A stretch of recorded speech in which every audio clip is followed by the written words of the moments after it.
A traição é uma daquelas dores que tiram o ar antes mesmo da gente entender o porquê.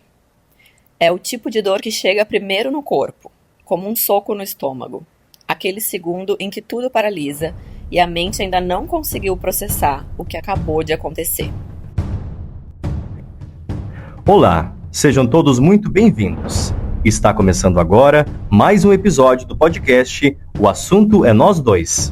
Um podcast sobre o amor como caminho de cura. Alô, alô, queridos ouvintes, sejam muito bem-vindos a mais um episódio do podcast O Assunto é Nós Dois. Esse espaço de cura, onde a gente se olha com calma e carinho, onde a gente olha para as nossas relações com coragem e respeito. Aqui quem fala é Daniela Flores, mulher, psicóloga, especialista em relacionamentos e uma exploradora da alma humana. E hoje vai ser potente, hein? Hoje vai ser poderoso. Hoje eu tenho a honra de dividir o microfone com alguém muito especial. Ela é psicóloga, psicanalista, curiosa, comunicativa, autêntica, dessas pessoas que pensam profundo, olham profundo, falam profundo e não passam despercebidas. Divertida, inteligente, intensa, bela e selvagem. Uma loba, uma mulher que conhece as próprias feridas e não tem medo de olhar para elas. Ela é reflexiva, apaixonada por atividades vigorosas, por movimento, por vida. Minha amiga, minha confidente, minha colega de profissão e minha irmã mais nova do coração. Ela é babadeira, ela é uma diva, ela é Mariana Lopresti. Seja muito bem-vinda, irmã. Uau, que tudo essa apresentação! Eu não esperava que fosse uma apresentação tão potente de uma amiga que consegue me enxergar como eu sou, e às vezes eu nem acho que eu sou tudo isso. Então, fico lisonjeada com essa apresentação e muito grata por esse convite, né? Já querendo agradecer aqui o convite de participar desse projeto que eu acompanho da Dani com muita admiração, com muito carinho, a trajetória dela, dessa colega, amiga. Tô empolgada, né, pro desdobramento que pode gerar esse nosso bate-papo e, como é sempre muito gostoso as nossas trocas, né? Eu acho que a gente é muito profunda, não só sou profunda, como ela também. Eu acho que a nossa afinidade está aí, nessas profundezas que a gente gosta de desbravar sem medo, com bastante coragem. E pra quem não sabe, essa não é a nossa primeira vez juntas, né, Mari? Eu não lembro exatamente o ano agora, mas acho que foi lá por 2021. A gente fez algumas lives juntas sobre o livro Mulheres que Correm com os Lobos. Então, duas mulheres, psicólogas, olhando para um livro, conversando sobre ele, refletindo, tentando entender o que aquilo diz sobre a vida, sobre as relações. Isso já aconteceu e foi tão bom, tão rico, que cá estamos nós aqui novamente. A gente sempre falava, né, que tinha que fazer algo juntas de novo. A gente gosta de pensar juntas. Eu vejo claramente como a gente cresce nessa troca. A Mari é uma das amigas que eu mais gosto de conversar sobre a vida, sobre as relações, sobre o comportamento humano. E aí, quando a gente começou a conversar sobre esse livro, As 5 Feridas Emocionais, a gente percebeu uma coisa muito curiosa. A gente percebeu que a gente tinha as mesmas feridas. E mais do que isso, que era muito natural e muito confortável para nós duas abrir essas feridas, falar sobre essas feridas uma com a outra. E acho que isso acontece porque, de alguma forma, a gente funciona muito como um espelho uma da outra. Quando essas feridas estão ativadas em uma de nós, a outra consegue enxergar e trazer isso com carinho, com respeito, como um convite à consciência. É como se fosse uma autoanálise em dupla, né, amiga? E hoje, esse episódio vai ser um pouco disso. Uma autoanálise em dupla. Ou vocês acham o quê? Que psicólogo não tem suas feridas também? Vem imune. Nada disso, gente. Inclusive, tem uma expressão muito bonita que Jung usava e que a minha psicóloga falava pra mim, que diz: o terapeuta é um curador ferido. Eu gosto muito dessa ideia porque lembra que quem escolhe trabalhar cuidando da alma humana também está atravessando os próprios processos, também está olhando para as próprias feridas, compreendendo as próprias dores e transformando tudo isso em consciência. Então, lá no começo dessa temporada, eu prometi que em algum momento eu revelaria as minhas feridas emocionais. Pois bem, chegou o momento. Hoje a gente vai visitar o capítulo número 5 do livro, que fala da ferida da traição. Então, bora para mais um mergulho nas profundezas? Bora, amiga, tá pronta?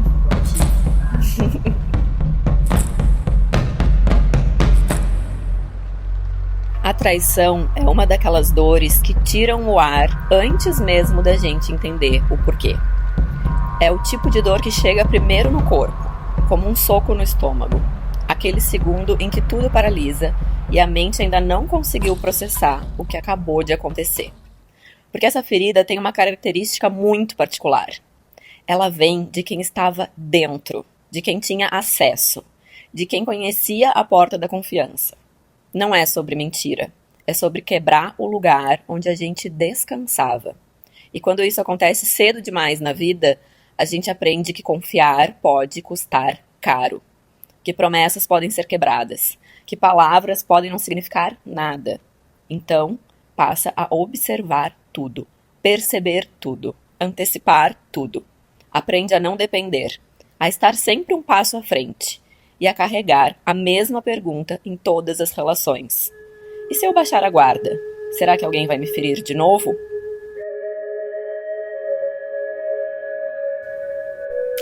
É possível trair ou sofrer uma traição de diversas formas. Segundo o dicionário, trair significa ser infiel a, abandonar traiçoeiramente ou delatar. O termo mais importante que se associa à traição é o seu oposto, a fidelidade. Ser fiel é cumprir seus compromissos, ser leal e devotado. Podemos confiar numa pessoa fiel. Quando a confiança é destruída, podemos ser vítima da traição. E é assim que a autora abre o capítulo da traição, na página 89, na qual ela explica em que momento se dá, né, essa ferida, que é a partir dos 2 aos 4 anos de idade, quando a gente se apaixona pelo nosso genitor do sexo oposto. E é nessa fase que a gente está desenvolvendo a nossa energia vital, a nossa energia sexual, a criatividade, os processos psíquicos ligados à descoberta do amor, do desejo e dos limites. É uma ferida que acontece, então, com o genitor do sexo oposto. Isso, ela acontece com o genitor do sexo oposto. Mulheres com seus pais, homens com suas mães. E para ti, Daniela, como é que tu te sente ferida pela traição? Ai, chegou meu momento de me vulnerabilizar. Como eu me sinto traída, passa um filme na minha cabeça enquanto eu procuro essa resposta, né? Várias cenas impactantes. É muito daquilo que eu falei ali. Algo inesperado que acontece em um lugar que deveria ser de descanso. Eu vou ter a ousadia de discordar um pouco da autora do livro, porque, para mim, o oposto de traição não é exatamente a fidelidade. Para mim, o oposto de traição é a lealdade.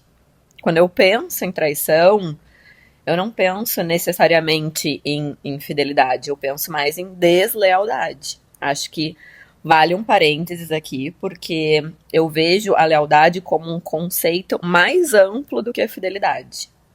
Nem toda deslealdade é infidelidade, mas toda infidelidade é uma deslealdade, sabe? Para mim, a lealdade é uma postura, é um valor dentro de uma relação, independente de qual tipo de relação. É um comprometimento com o bem-estar do outro. Um cuidado em preservar a confiança na relação, em manter a relação como um lugar seguro. Para mim, a lealdade é poder descansar dentro de uma relação. Então, quando eu penso como eu me sinto traída, tem muito a ver com a quebra de uma expectativa que foi gerada pela palavra do outro ou pelo tipo de vínculo que a gente construiu. Essas duas coisas. Quando a atitude não é coerente com a palavra ou com o tipo de relação que existe ali. E pra ti, amiga, como que é? Como que tu te sente traída? Eu acho que pra explicar como eu me sinto traída, eu vou pra uma forma mais objetiva da coisa, assim. Eu me sinto traída quando eu perco a minha espontaneidade, a minha naturalidade diante da vida. Quando eu percebo que eu estou me dedicando a ser mais para os outros, com medo de que não me amem. Como eu imagino que eu mereço, pelo que eu sou, pelos meus valores e pela forma de viver a vida. O sentimento de respeitar e acolher as demandas dos outros, mas com muito medo de que as minhas não sejam atendidas e entendidas. Então a tua traição é contigo mesma, né? O que faz todo sentido e complementa, porque a gente só se sente traída pelo outro quando a gente também tá se traindo, né? As relações são espelhos. Inclusive, pegando aquele gancho que tu trouxe ali, explicando como a ferida se forma, ali no Complexo de Édipo, a autora traz um exemplo na página 91, para quem tem o livro, que ajuda a entender como que essa sensação de traição começa a aparecer. Então, por exemplo, quando a menina percebe que o pai se sente atraído pela mãe, ou quando chega um outro bebê na família, ela traz esses dois exemplos, né? E eu percebo que esse pai tá dando mais atenção para esse outro bebê. Ou seja, de repente tem uma outra pessoa ocupando o lugar de atenção que, na percepção daquela criança, era dela. Claro que, olhando como adultos, a gente entende que isso faz parte de uma dinâmica natural entre o pai e a mãe, ou da chegada de um novo filho na família. Mas na vivência daquela criança, isso pode ser sentido como uma quebra, porque a criança é egocentrada, né? E é muito interessante pensar nisso, porque se a gente olhar bem, já aparece ali uma tentativa de controle. Como se aquela criança estivesse tentando dizer, esse vínculo é meu. E isso nos leva a entender por que a máscara que se desenvolve na ferida da traição é justamente a máscara do controlador, ou das controladoras. O bloquinho das controladoras.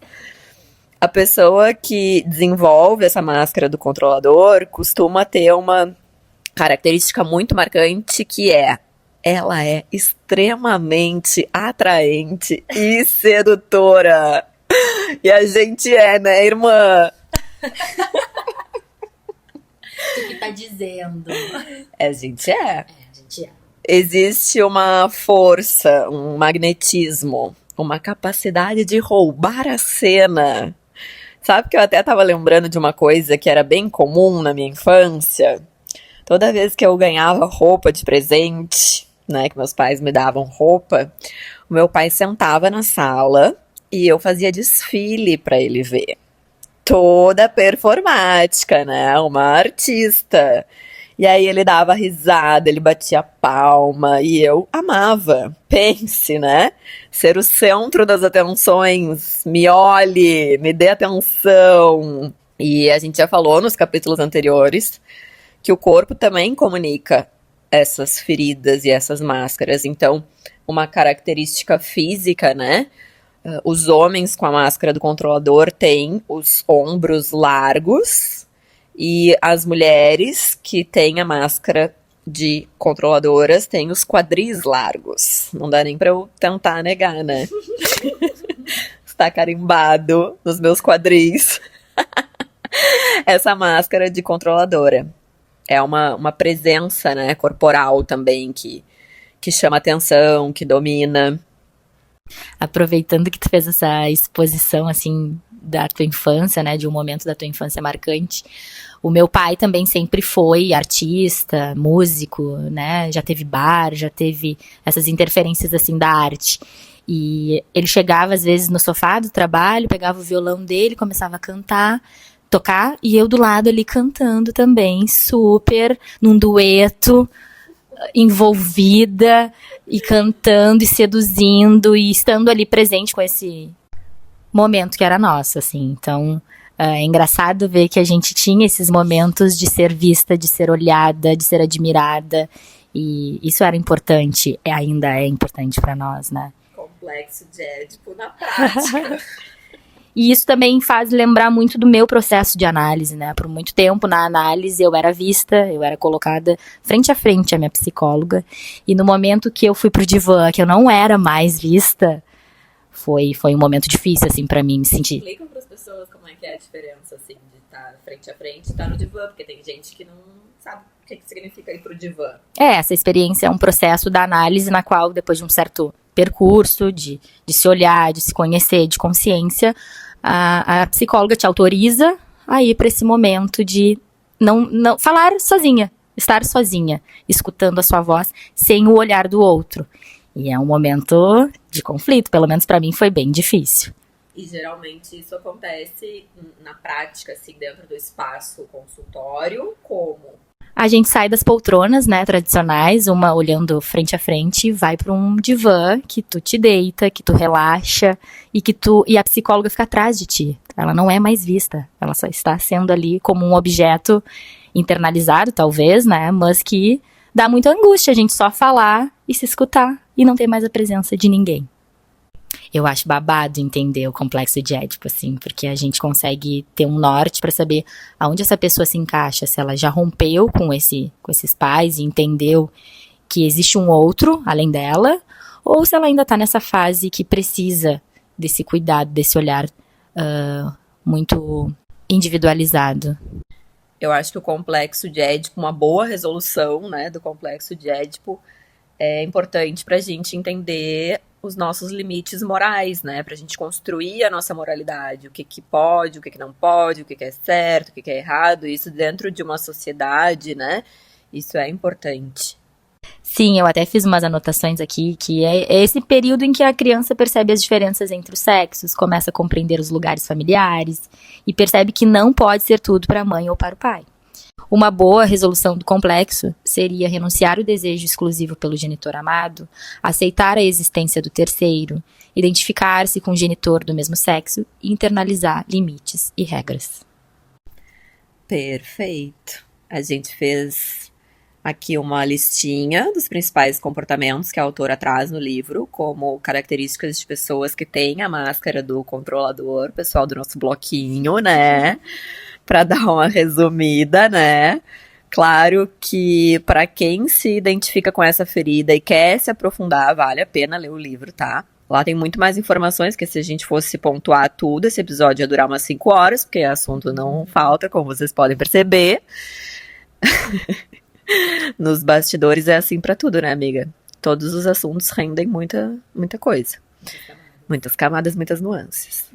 Eu confesso que quando eu fui lendo este capítulo, como é a minha ferida mais profunda, eu fiquei num misto de querer parar de ler, com ler rápido pra acabar logo, porque é desconfortável. Mas, enfim, bora pesar o clima.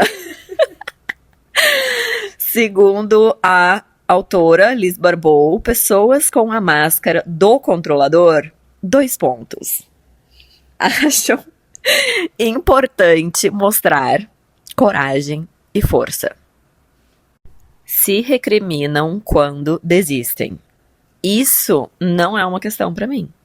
Mas é porque eu vejo que desistir também é um ato de coragem. E como eu acho importante mostrar coragem, tá tudo certo. Eu sou super passadora de pano pra mim, né? Eu não sou muito de me recriminar por nada, não. Tu já é mais, né? Eu sou bastante, eu sou bem crítica, eu fico com raiva quando eu não dou conta das tarefas que eu me proponho a fazer e que me desafiam, então isso pesa pra mim. Seguindo aqui, né? Pessoas com a máscara do controlador têm dificuldade em aceitar fraqueza, suas e dos outros. Aqui, pra mim, sim e não. Eu já tive muita dificuldade em aceitar as minhas fraquezas. Hoje é bem mais fácil, mas ainda é um momento de me dizer: ei, querida, para, chora, aconteceu algo difícil. Eu ainda tenho que me colocar pra chorar, sabe? Já as fraquezas dos outros, eu não me vejo assim. Minhas pacientes vão saber dizer melhor. Mas fraqueza eu aceito. O que eu tenho mais dificuldade em aceitar é vitimismo. Nessas horas, eu sou a amiga ou a terapeuta que diz: deu, chorou, bora juntar os cacos e seguir, sabe? Levanta, seja protagonista. Vítimas não vencem, né? Eu falo muito isso. Levanta, sacode a poeira e dá a volta por cima. Depois a autora traz que são pessoas que se esforçam para ser responsáveis, fortes, especiais e importantes. Como é que é o nosso meme da autoestima? As pessoas acham que eu tenho um problema de autoestima, que ela é baixa. Só que, é baixa. não, só que é completamente o contrário. Ela é alta demais. Eu sou forte, especial e importante demais. Ai, gente. Depois tem um trecho ali na página 94 que diz: entre as 5 feridas, o controlador é o que mais cria expectativas em relação aos outros, pois gosta de prever e controlar tudo. Precisa comentar mesmo? Ai, não. Essa aí me descreve por completa. Tem aquele meme também. É sempre um: nossa, como você é ansiosa, e nunca um: obrigado por imaginar todos os cenários possíveis, diva, ícone. Daria um meme pra cada item dessa lista aqui, né? Que mais que ela traz como característica? Personalidade forte, afirma crenças com veemência e espera que concordem, por favor, né? Talentoso e ágil, não tem paciência com pessoas lentas. Total. Eu sou mega acelerada, né, Dani? Tu sabe? Então pessoas devagar me tiram de sério. Se enfurece com imprevistos, aqui já superei. Ai, não sei. Silêncio traduz muita coisa. Não sei se eu superei. Depois tem outro trecho na página 96. Quando os acontecimentos não ocorrem segundo suas expectativas, ele se torna agressivo. Mas não se vê como uma pessoa agressiva. Enxerga-se, na verdade, como alguém que marca presença, que é forte e não se deixa engambelar. Dos 5 tipos de personalidade, o controlador é o de humor mais instável. Como uma boa geminiana, eu tenho a dualidade, eu tô de lua, e eu brinco muito com os meus pacientes que são crianças, assim. Quais são os divertidamente que representam vocês? O meu, geralmente, é a raiva. A raiva tá sempre ali no comando, no controle. Então, eu me enxergo bastante aqui nesse trecho das características. Eu me vejo muito na adolescência, né? Mais crua ainda, mais selvagem. E aí, nessas horas que eu falo, né? Que eu tive o pai que eu precisava ter, porque se meu pai fosse um homem frouxo, eu tava lascada, gente. Eu precisava de uma figura de autoridade pra me colocar limite. Por mais que eu não gostasse disso, porque eu era a adolescente lá que batia a porta, né? Um horror. Vamos para o próximo item. Tenta prever o futuro, tem a mente muito ativa. Quanto mais intensa a ferida, mais quer ter o controle de tudo para evitar ser vítima de traição. Ai, cansativo, sabe? Mas acho que é aí que tá também o nosso papel como psicóloga, né? O nosso processo terapêutico como uma saída, um compromisso de diminuir a intensidade, né? E trazer mais consciência para isso. Sim, muita terapia. Esses dias eu tava falando sobre isso com uma amiga, sobre quando eu percebo que a minha ferida tá ativando, né? Falei sobre isso na terapia e depois eu fui conversar sobre isso com uma amiga também que é bem controladora. E eu percebo tudo por conta da consciência, por conta do processo de terapia. É da minha personalidade ser controladora, então eu sempre vou ser controladora. Mas quando eu começo a entrar nesse lugar de controle mais forte, que gera um sofrimento, né, que seria a sombra do controle, eu percebo que eu fico incomodada de estar entrando nesse lugar. E eu dou uma resistida, sabe? Talvez apareça aqui a minha dificuldade em aceitar fraqueza, que eu falei que não tenho. Eu fico brava comigo mesma, porque é muito cansativa estar nesse lugar de controle. De não poder relaxar, de ter que pensar em tudo que pode dar errado, E como eu posso evitar que tudo dê errado? Sendo que a maioria das coisas que se pensa nessas horas nunca acontece de fato, né? Então hoje é tudo muito mais consciente. Parece que eu tô me assistindo ir pra esse lugar. Mas ainda assim, muitas vezes é inevitável, porque eu sou humana, né? E tenho traumas, então eu vou sentir. E é importante eu me lembrar disso, eu ter compaixão comigo mesma, com a minha história, mas tendo consciência de tudo que tá acontecendo, fica muito mais fácil de sair, sabe? De voltar, de relaxar. Esses dias, há poucas semanas atrás, eu tive um episódio assim que eu fui entrando pra esse lugar de controladora.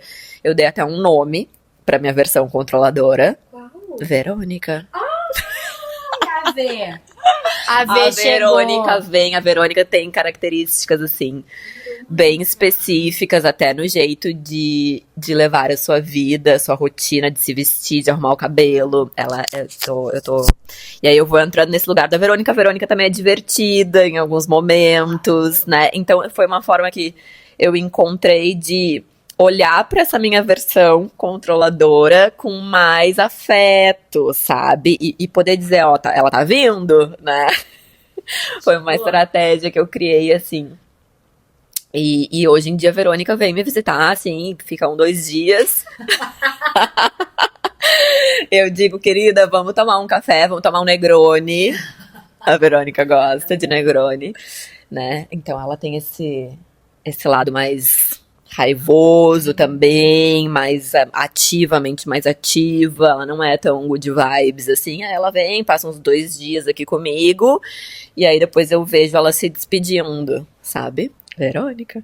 Acho importante tu não negar essa parte tua, assim, né, que existe, que passa 2 dias, que tu tenta compreender, acolher. Eu acho que é um processo muito de maturidade. A gente vê que a gente não é o tempo inteiro maravilhosa, que a gente dá conta. E eu acho que fazer as pessoas enxergarem esses outros lados delas é muito válido, né? Acolher a parte não tão boa. Ninguém é perfeito. Eu acho que ninguém é completamente ruim, ninguém é completamente bom. Então, vamos tomar o Negroni com a Verônica, sim! Ai, gente, muito bom, tá? Vamos finalizar aqui a nossa lista de características. Mais uma característica que ela traz que é difícil delegar. Verifica várias vezes se as pessoas estão fazendo conforme as suas expectativas. Depois temos um trecho na página 98 que traz: o controlador é muito sensível, mas essa sensibilidade não aparece, pois ele está ocupado demais em mostrar a sua força. E eu acho que é aqui que a gente enxerga que vulnerabilidade não é um sinal de fraqueza, né? Mostrar que a gente é vulnerável não é um sinal de ser menos. Pelo contrário, né? Tô me sentindo bem forte de estar me expondo aqui agora. Esse é o processo da análise, né? Eu acho que quando a gente entra em tratamento é exatamente isso. Se dá conta que a gente precisa ouvir o que a gente está falando sobre nós mesmas e fazer alguma coisa com isso, né? Depois ela diz: sente-se inquieto diante de pessoas autoritárias. Não vou nem comentar essa parte. Eu me acho uma pessoa autoritária, amiga. Não sei tu, mas é uma característica forte minha. Sim, a gente se sente inquieta justamente porque a Por gente se é reconhecer, né? autoritária. E aí, Por se como é que tu vai ser reconhecer. autoritária com uma pessoa autoritária? Um horror. Então a gente fica meio desconfortável, mas a gente tem que aprender a lidar com isso também, né? Seu maior medo é o da separação. Faz todo sentido. Quer falar? Não? É que eu não sei, eu acho que eu tenho dificuldade em me separar mesmo.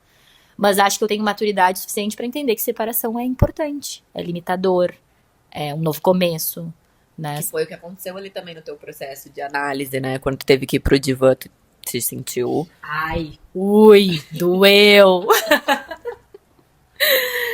E por último, mas não menos importante, chama de ajuda o que outros chamam de controle.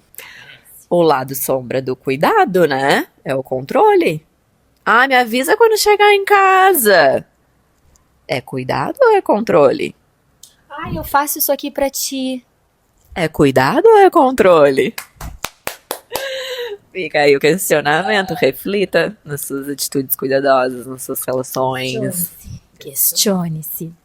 Vou trazer aqui uma parte do livro que eu achei interessante, um trecho da página 108. Segundo minhas observações, a ferida do abandono se desenvolve na maioria dos controladores, antes da ferida da traição. Os que decidem muito jovens não enxergar, não aceitar o seu lado dependente, encontram a força necessária para esconder sua ferida do abandono. É nesse momento que começam a cultivar uma máscara de controladora. Ou seja, temos a marca de uma outra ferida que precisa ser olhada e curada, Daniela. Nunca é só uma feridinha. Já pegando o gancho aqui da nossa autora, na página 113, ela fala sobre algumas doenças que podem manifestar no controlador. Então eu vou listar algumas delas, que é a agorafobia, e aí diz que é o medo da loucura, problemas nas articulações, problemas ligados a articulações do corpo, principalmente os joelhos, perda do controle de certas partes do corpo, como hemorragias, impotência sexual, diarreia, paralisia, problemas no sistema digestivo, que é um problema que eu tenho bastante, não sei tu, Daniela, mas eu tenho bastante refluxo, eu tenho bastante gastrite, é uma manifestação. Todas essas. Doenças inflamatórias, né, eu acho que é uma coisa também que eu sinto bastante na minha pele, eu tenho bastante problema com acne, e às vezes o estresse leva a isso, né. Dermatites aqui, tá? Dermatites que são também inflamações na pele. E aí diz aqui na natureza inflamatória o excesso de expectativas, na impaciência, na raiva e na frustração, que são coisas que acontecem. Total, inclusive esses dias eu fiz uma sessão de bioenergética para tratar uma dermatite que eu tô ativa desde janeiro, já fazem 2 meses, né? E aí o profissional que faz, para quem não sabe o que é bioenergética, é uma das teorias que este livro se baseia, né? Para entender essas feridas emocionais que afetam também o nosso corpo. E ali apareceu, né, que vinha da impaciência, vinha de uma atitude mais defensiva, que é também essa questão do controlador, né? Apareceram essas emoções relacionadas com essa dermatite que eu tô no momento. E para finalizar, uma das doenças, herpes bucal, que é quando se manifesta conscientemente ou não esses sintomas todos que estão ligados a essa ferida. E quero te fazer umas perguntinhas, Daniela. Quando tu percebeu essa ferida? Eu acho que eu percebo essa ferida desde muito nova. Claro que quando eu era criança eu não tinha consciência disso como uma ferida ou como uma máscara, mas eu já tinha esse funcionamento. Eu lembro de estar muito atenta ao ambiente, de ler expressão facial, postura, principalmente da minha mãe e do meu pai. Era sempre um lugar de: será que tá tudo bem aqui? Será que tem alguma coisa acontecendo que eu não tô vendo? Será que tem um risco de separação? Né? Quando o clima ficava mais tenso entre eles, vinha muito claro esse medo, né? Será que eles vão se separar? Olha só, né, gente, a cabeça da criança. Que é o medo da separação é o medo de quem tem a ferida da traição, né? Como a gente viu agora há pouco. E aí, de alguma forma, eu me colocava numa posição de tentar ajustar aquilo, de tentar mediar, harmonizar, como se fosse a minha responsabilidade manter tudo isso. E isso foi crescendo comigo. Eu até brinco que eu transformei o meu trauma em forma de ganhar dinheiro, né? Porque eu virei psicóloga e hoje eu sou muito boa em ler o que não é dito, em perceber o que está por trás do que aparece. E isso é uma habilidade maravilhosa, mas também vem com um peso. Grandes poderes vêm com grandes responsabilidades, né? E eu me coloquei em um lugar de responsabilidade que não era meu, sem ter estrutura emocional para isso, cognitiva, enfim.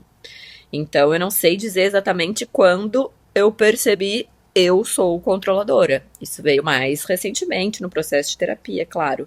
Mas olhando para trás, eu me reconheço assim desde sempre. E hoje eu vejo que não é sobre deixar de ser. Eu sei que isso faz parte de mim. A questão é, como eu uso isso? Como eu lido com isso, com Verônica? Como eu lido com Verônica? Como eu diminuo os danos que isso pode causar nas minhas relações, né? Porque no final das contas, a gente não tem controle sobre o outro. A gente tenta ter controle sobre a gente e olhe lá, né? Já dá trabalho. Tá, e me diz uma coisa, como essa ferida aparece nas relações românticas? Expondo a minha figura. Eu acho que aparece de várias formas, tá? Mas a principal delas, sem sombra de dúvidas, é a minha dificuldade de demonstrar vulnerabilidade. Pra mim, demonstrar vulnerabilidade até ontem era um parto, né? Eu consigo olhar para as minhas vulnerabilidades comigo mesma, mas compartilhar isso com o outro, ainda mais numa relação amorosa, né? É muito difícil, porque por muito tempo eu me coloquei num lugar do que é meu, eu dou conta. Eu falava muito isso. Eu sentia que o que eu tava vivendo, o que eu tava sentindo, era responsabilidade minha de lidar, de organizar, de resolver. Mas hoje eu consigo ver que isso também era uma defesa. Não era só porque eu sabia lidar, era porque eu não queria mostrar pro outro o quanto aquilo me atravessava. E são coisas diferentes, né? Eu posso saber lidar, eu sei lidar, eu vou lidar. Mas isso não exclui o fato de que eu também preciso comunicar ao outro o que me fere. Como é que o outro vai saber se eu não comunico? Não é sobre despejar no outro o que eu sinto, mas é sobre conseguir comunicar o que me atravessa. E isso, para mim, ainda é um aprendizado.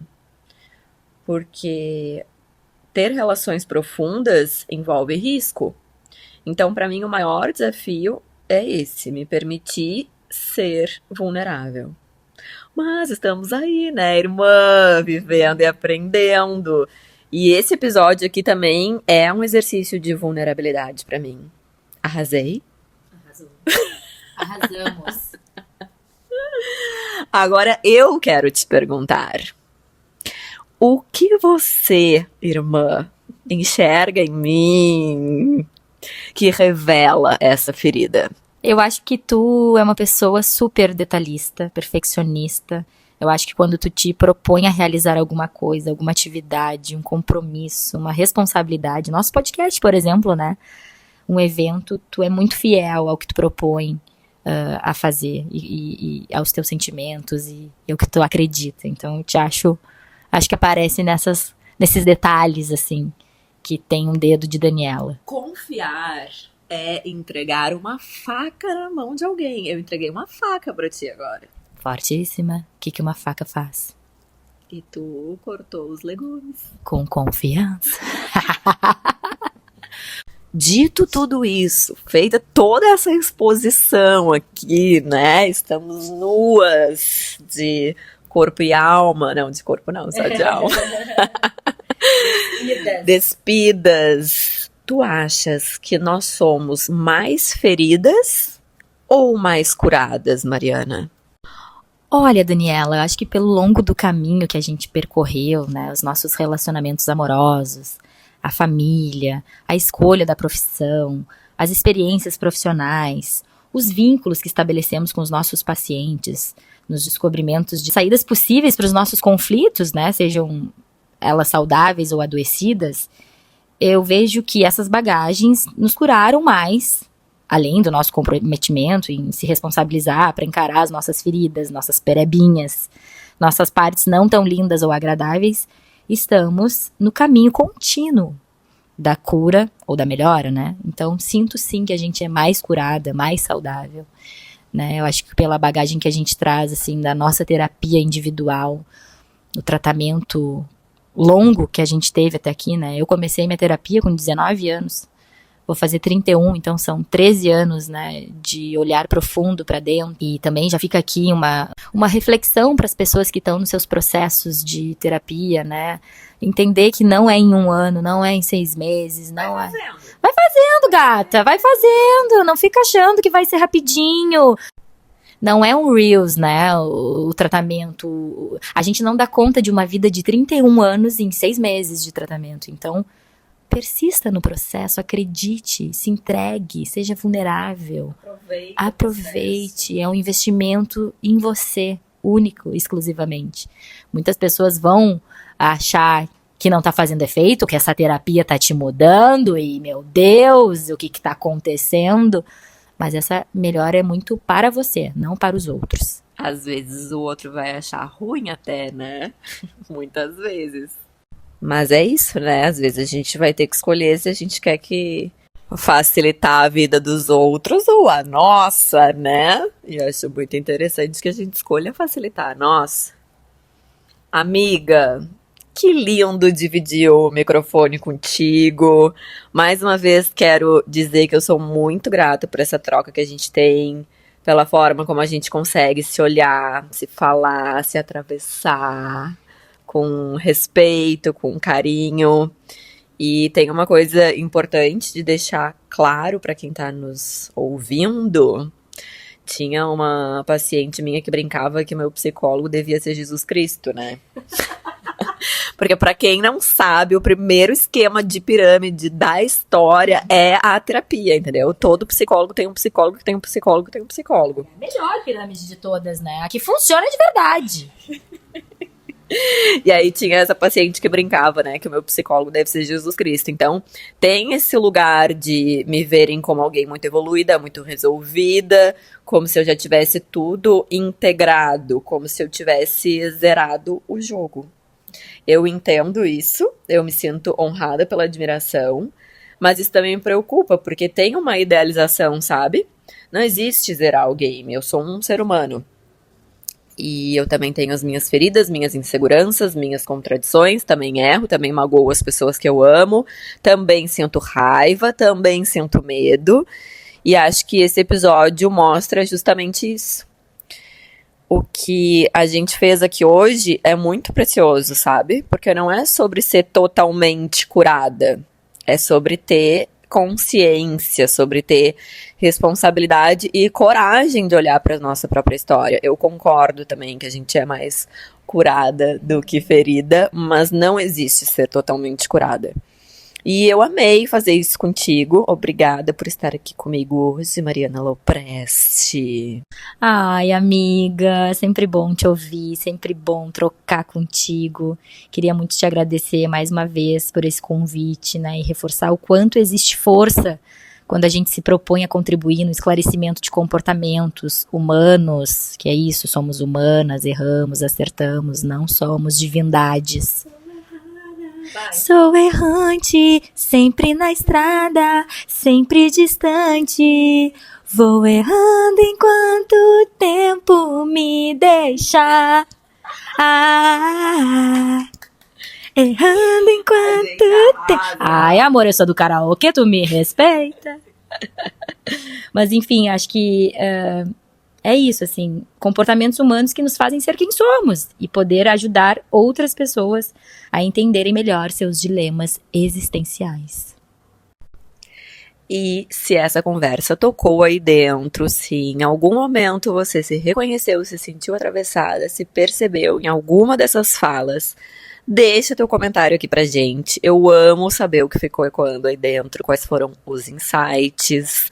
E não perca o próximo episódio, porque no próximo episódio... meu amor! Tem mais dessa dupla, tem mais dessa troca, tem mais Mariana Lopresti, tem mais uma ferida sendo revelada e tem mais um pouco da gente se colocando aqui de verdade. Se alguém veio à sua mente enquanto você ouvia esse episódio, envia para essa pessoa com carinho.